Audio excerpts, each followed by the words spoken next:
दिल्ली में सीजन की पहली शीतलहर, अधिकतम तापमान गिरकर 16.9 डिग्री पर पहुंचा। दिल्ली समेत 8 राज्यों के लिए मौसम विभाग ने जारी किया अलर्ट। 11 शहरों में घने कोहरे का आसार, अभी जारी रहेगा ठंड का कहर। घने कोहरे की चेतावनी के बीच वाहन चालकों को सतर्क रहने की दी गई सलाह, कहीं कहीं हल्की बूंदाबांदी के भी आसार। दिल्ली सरकार के पर्यटन मंत्री मनजिंदर सिंह सिरसा ने जारी किया बयान। वेस्टर्न डिस्टर्बेंस एक्टिव होने के चलते रविवार से और खराब होगा दिल्ली का मौसम। मनजिंदर सिंह सिरसा ने माना कि दिल्ली में कई इलाकों में अभी भी हो रही है कंस्ट्रक्शन, अगर उसको नहीं रोका गया तो होगी सख्त कार्रवाई। जम्मू कश्मीर में भी ठंड का जोर जारी, कोहरे के बीच सरहदी इलाकों में बढ़ाई गई चौकसी और चेकिंग। चमोली में लगातार बढ़ती ठंड का प्रकोप, बूंद बूंद पानी हुआ फ्रीज। देहरादून हाईवे पर कोहरे की मार, बहुत कम विजिबिलिटी के बीच धीमी रफ्तार। हापुड़ में बढ़ती सर्दी को लेकर स्कूलों में 2 दिन की छुट्टी, डीएम ने दिए निर्देश। कक्षा नर्सरी से 12वीं तक बंद रहेंगे स्कूल। कानपुर में बढ़ती ठंड के बीच गौवंश की सुरक्षा, गायों को पहनाए गए काऊ कोट। दिल्ली समेत उत्तर भारत के कई राज्यों में भी सुबह छाया रहेगा घना कोहरा, कुछ इलाकों में 22 दिसंबर तक के लिए अलर्ट जारी। दिल्ली एनसीआर में आज कई जगहों पर घने कोहरे का रेड अलर्ट और येलो अलर्ट जारी, आसमान में हल्के बादल छाए रहने का भी अनुमान। पश्चिमी हिमालयी क्षेत्र में बारिश बर्फबारी का अलर्ट, अगले 5 दिनों तक जम्मू कश्मीर समेत कई इलाकों में हो सकती है बारिश और बर्फबारी। उत्तराखंड, हरियाणा, चंडीगढ़, उत्तर प्रदेश, उत्तरी मध्य प्रदेश और बिहार कल तक घने कोहरे का अलर्ट जारी। घने कोहरे के चलते दिल्ली आने वाली 40 से अधिक ट्रेनें 2 घंटे से अधिक लेट, कई ट्रेनों को किया गया रद्द। दिल्ली में घना कोहरा छाने की वजह से कई इलाकों में कम हुई विजिबिलिटी, अत्यंत पड़ा असर, कई उड़ानें रद्द। दिल्ली के इंडिया गेट में सुबह के समय दिखा घना कोहरा, कोहरे के आगोश में लिपटा दिखा पूरा इलाका। दिल्ली के आश्रम इलाके में भी दिखी कोहरे की चादर, कोहरे की वजह से कम हुई विजिबिलिटी। दिल्ली के निजामुद्दीन इलाके में भी छाया घना कोहरा, ड्रोन से ली गई तस्वीरों में दिखा कोहरा, कोहरे में डूबी दिखी इमारतें। दिल्ली के कई इलाकों में आज सुबह दिखा घना कोहरा, चाणक्यपुरी इलाके में घने कोहरे से हुई कम विजिबिलिटी। लखनऊ में भी छाया घना कोहरा, शीतलहर ने बढ़ाई ठिठुरन। कानपुर में ठंड को लेकर अलर्ट जारी, प्रशासन ने की वाहन चालकों से सावधान रहकर वाहन चलाने की अपील। कानपुर में कोहरे ने बढ़ाई सर्दी, ठंड से बचने के लिए लोग अलाव का ले रहे सहारा। अयोध्या में कोहरे ने बढ़ाई यात्रियों की परेशानी, कई इलाकों में कोहरे से विजिबिलिटी बेहद कम। ताजनगरी आगरा में घना कोहरा, कोहरे की वजह से विजिबिलिटी हुई बेहद कम, कुछ मीटर की दूरी से भी ताजमहल को देखना हुआ मुश्किल। जमशेदपुर में सर्दी के मौसम में मंदिरों में भी खास इंतजाम, भगवान को पहनाए गए गर्म कपड़े। मंदिर में प्रतिमाओं के पास लगाए गए हीटर, भगवान के भोग में भी मौसम के हिसाब से तब्दीली। पुरी में भगवान जगन्नाथ के मंदिर में उमड़ा आस्था का सैलाब, बड़ी संख्या में भक्तों ने किए भगवान जगन्नाथ के दर्शन। कोयंबटूर में 2 दिवसीय सिंधु सरस्वती सभ्यता सम्मेलन का आयोजन, राज्यपाल आरएन रवि ने किया शुभारंभ।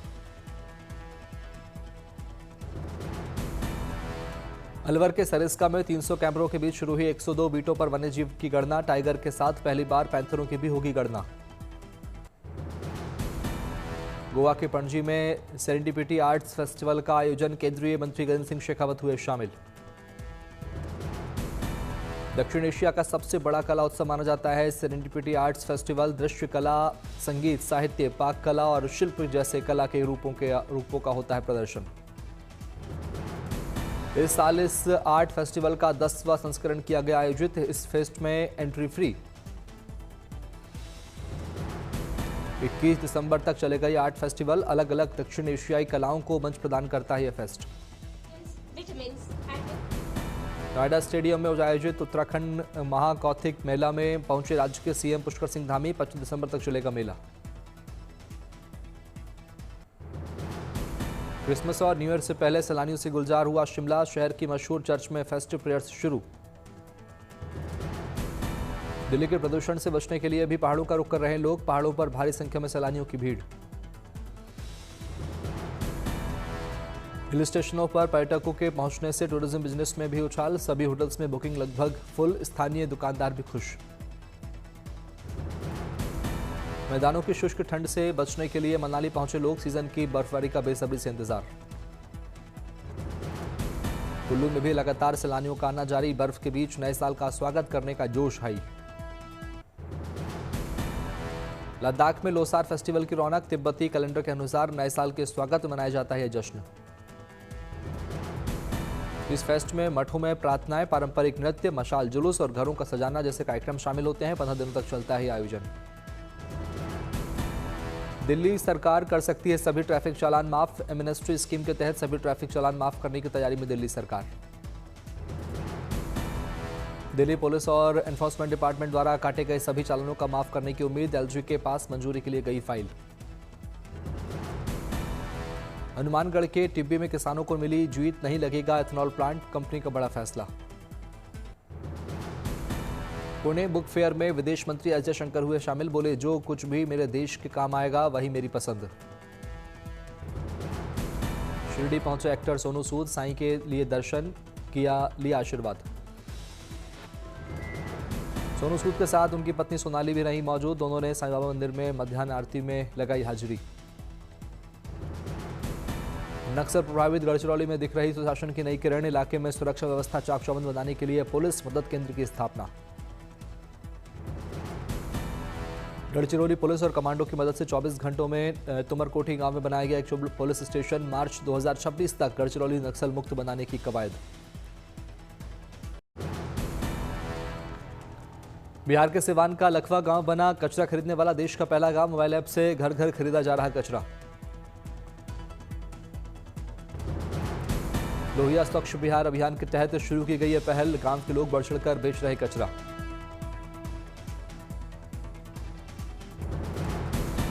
ग्रामीण स्वच्छता, डिजिटल नवाचार, आत्मनिर्भरता का प्रभावी मॉडल बनकर सामने आई। हर कचरे की कीमत तय। पर्यटकों से गुलजार हुआ सवाई माधोपुर का टाइगर रिजर्व रणथंभौर। देश के अलावा भारी संख्या में विदेशी सैलानियों ने भी किया रणथंभौर का रुख। हॉलिडे सीजन और नए साल के मौके पर रणथंभौर में बुकिंग फुल। सैलानियों की भीड़ से निपटने के लिए प्रशासन ने किए खास इंतजाम।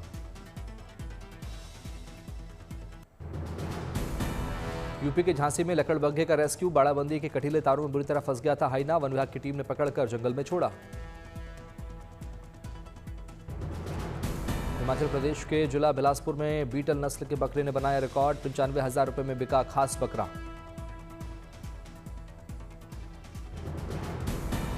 अयोध्या पहुंची केंद्रीय मंत्री अन्नपूर्णा देवी। राम जन्मभूमि मंदिर में रामलला के सामने टेका माथा।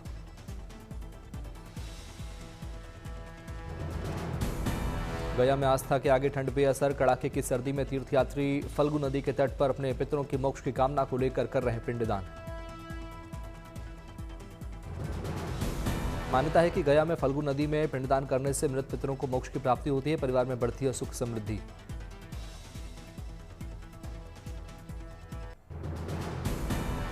पीएम मोदी ने असम को दिया तोहफा। गुवाहाटी के लोकप्रिय गोपीनाथ बोरदोलाई अंतर्राष्ट्रीय हवाई अड्डे के नए टर्मिनल 2 का किया उद्घाटन। करीब 4,000 करोड़ रुपए की लागत से बना यह टर्मिनल। लगभग 1 करोड़ 31 लाख यात्रियों की है सालाना क्षमता।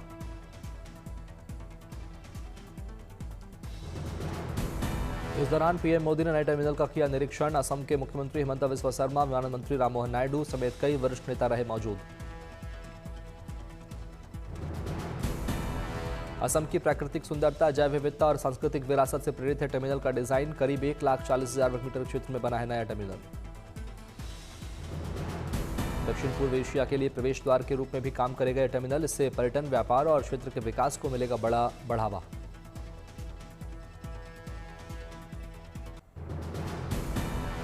पश्चिम बंगाल को पीएम मोदी ने दी 3200 करोड़ की सौगात। कई विकास परियोजनाओं का किया उद्घाटन, रखी आधारशिला। इन परियोजनाओं में शामिल रहा NH-34 के बरजागुली कृष्णनगर खंड के 66.7 किलोमीटर लंबे 4 लेन मार्ग का उद्घाटन। इससे कोलकाता और सिलीगुड़ी के बीच संपर्क होगा बेहतर। खराब मौसम के कारण नादिया में लैंड नहीं कर सका पीएम मोदी का हेलीकॉप्टर। वर्चुअल रैली के जरिए लोगों से जुड़े पीएम।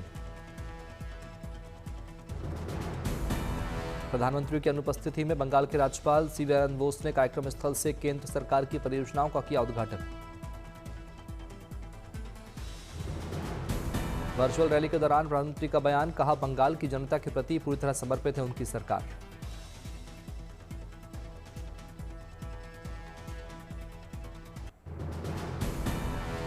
आज एमपी को मिली बड़ी सौगात। भोपाल में आज पहली मेट्रो सेवा का शुभारंभ।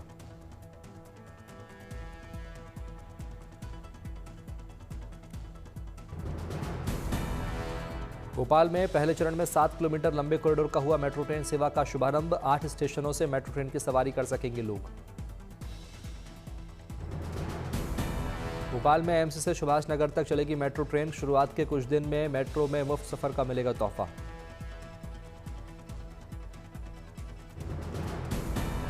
तीस से 80 किलोमीटर प्रति घंटा की रफ्तार से चलेगी मेट्रो। केंद्रीय मंत्री मनोहर लाल खट्टर और मुख्यमंत्री मोहन यादव ने हरी झंडी दिखाकर किया रवाना।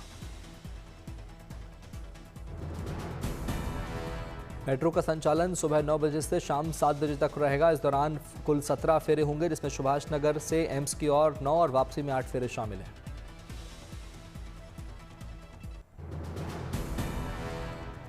T20 वर्ल्ड कप के लिए भारतीय टीम का ऐलान। सूर्य कुमार यादव होंगे भारतीय टीम के कप्तान। ईशान किशन को मिला मौका। अक्षर पटेल बनाए गए उपकप्तान। शुभमन गिल को वर्ल्ड कप टीम से बाहर रखा गया। अभिषेक शर्मा, संजू सैमसन, तिलक वर्मा, हार्दिक पांड्या, शिवम दुबे, रिंकू सिंह, जसप्रीत बुमराह, कुलदीप यादव, वाशिंगटन सुंदर को मिली जगह। 7 फरवरी से शुरू होगा T20 वर्ल्ड कप। 8 मार्च को खेला जाएगा फाइनल मुकाबला।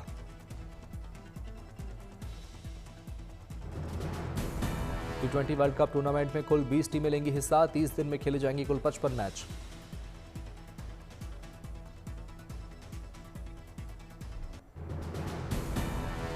न्यूजीलैंड के खिलाफ T20 सीरीज के लिए भी भारतीय टीम का ऐलान। T20 वर्ल्ड कप के लिए चुनी टीम ही खेलेगी न्यूजीलैंड के खिलाफ T20 सीरीज। न्यूजीलैंड की टीम भारत के साथ 3 मैचों की वनडे सीरीज और 5 मैचों की T20 सीरीज खेलेगी। वनडे सीरीज का आगाज 11 जनवरी से, जबकि T20 सीरीज का आगाज 21 जनवरी से होगा। न्यूजीलैंड के खिलाफ T20 सीरीज काफी अहम। टीम इंडिया के पास T20 वर्ल्ड कप की तैयारियों के लिए सीरीज आखिरी मौका। इस सीरीज के बाद टीम इंडिया सीधे वर्ल्ड खेलने जाएगी। अंडर 19 क्रिकेट एशिया कप के फाइनल में होगी भारत पाकिस्तान की टक्कर। कल दुबई में खेला जाएगा महामुकाबला। अपने सेमीफाइनल मुकाबले में भारत ने श्रीलंका को हरा फाइनल की सीट की बुक, तो पाकिस्तान ने बांग्लादेश को हराकर पाया फाइनल का टिकट।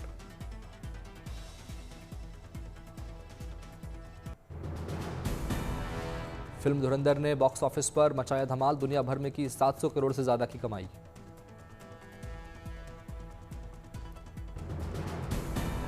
अवतार फायर एंड ऐश ने की शानदार कमाई। फिल्म ने पहले दिन की करीब 21 करोड़ की कमाई। फिल्म हॉन्टेड 3D का ट्रेलर रिलीज। 6 फरवरी 2026 को सिनेमाघरों में होगी रिलीज। कुछ ऐसी बात है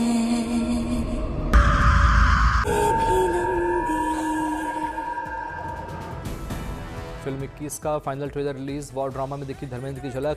1 जनवरी को सिनेमाघरों में होगी रिलीज। उस दिन वो पीछे क्यों नहीं हटा? दुश्मन को हराना चाहता था सर। कौन दुश्मन? आमिर खान की नई फिल्म हैप्पी पटेल का ट्रेलर रिलीज। 16 जनवरी 2026 को सिनेमाघरों में होगी release. It looks lovely, son. पर तुम ये भूल गए, the trigger.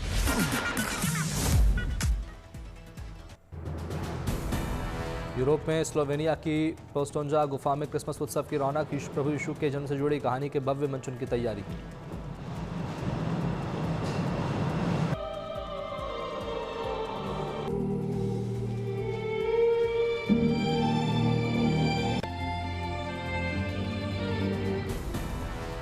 चौबीस किलोमीटर लंबी पोस्टोंजा गुफा में क्रिसमस पर विशेष आयोजन। गुफा के अंदर 5 किलोमीटर के रास्ते पर होता है लाइव परफॉर्मेंस। छोटी ट्रेन के जरिए दर्शक देख पाते हैं शानदार प्रस्तुति।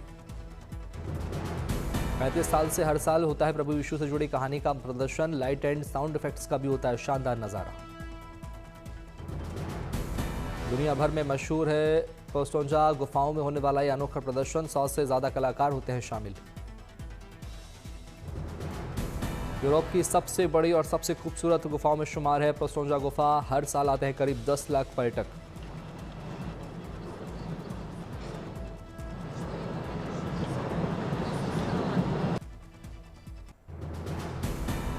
क्रिसमस के उत्सव में डूबा ब्राजील। अमेजन नदी में बोट पर सजाई गई सेंटा क्लॉज की भव्य झांकी। रंगी बिरंगी रोशनी से सजाया गया विशाल क्रिसमस ट्री। बोट पर की शानदार आतिशबाजी से बदला नजारा।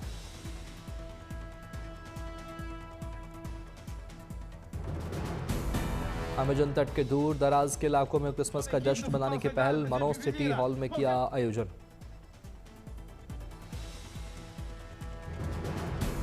अमेजन के इलाकों में नदी के रास्ते पहुंचाई जा रही जश्न की खुशियां। लोगों को दिए जा रहे तोहफे।